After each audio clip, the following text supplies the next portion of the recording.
વડોદરામાં પુલ દુર્ઘટનામાં કુલ 14 લોકોના મૃત્યુ બાદ જો કે તંત્ર હજી પણ ન સુધર્યું હોય તેવો ઘાટ ઘડાયો। આ વાત રાજકોટ સોમનાથ નેશનલ હાઈવે પર રેલવે ઓવરબ્રિજની છે કે જ્યાં મસ્ત મોટું આ ગાબડું આપ જોઈ રહ્યા છો અને તંત્રે સમારકામની હજુ સુધી કોઈ તસ્દી નથી લીધી।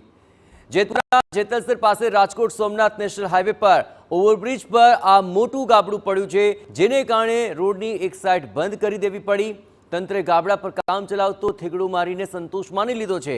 હજુ પણ ગાબડામાં પુરાણ નથી કરાયું, જ્યાં ઓવરબ્રિજની નીચેથી ટ્રેન પસાર થાય છે અને ઓવરબ્રિજ પરથી રોજના હજારોની સંખ્યામાં વાહનો પસાર થાય છે। ઓવરબ્રિજના સાઈડના ભાગે પણ લોખંડના ટેકા મારી દેવાયા છે, પણ ક્યાં સુધી આ કામચલાઉ કામગીરી કરાતી રહેશે અને લોકોનો જીવ જોખમમાં મુકાતો રહેશે તે એક સૌથી મોટો સવાલ છે। ગુજરાતનો મુખ્ય માર્ગ જે ગણાય એની પોઝિશન આપણે જે પુલ ઉપર ઉભા છીએ, પુલ ઉપર કેટલા મસ્ત મોટા ખાડા છે। હજી હાલ જ મારી ગાડીનું બમ્પર નીકળી ગયું હતું, હું આગળ જુનાગઢ ફિટ કરાવીને ચાલ્યો આવું છું। આપણે અહીંયા જોઈએ ત્યારે અત્યારે જે ઘટના જોઈ કે પુલ તૂટી ગયો છે અને આવી જયારે કોઈ બેદરકારી બને અને ત્યારે આપણે તાત્કાલિક ધોરણે પગલાં લેવાય છે અને થોડા દિવસમાં ફરી પાછા જે તંત્ર છે એ ઘોર નિંદ્રામાં સૂઈ જાય છે, હતા એને એ બની જાય છે। આ મુખ્ય માર્ગ ઉપર આ આપણે જે પુલ ઉપર ઉભા છીએ, પુલની દશા જોઈ અને 100% આપણને એવું થાય કે તંત્રએ યોગ્ય નક્કર પગલાં લેવા જોઈએ।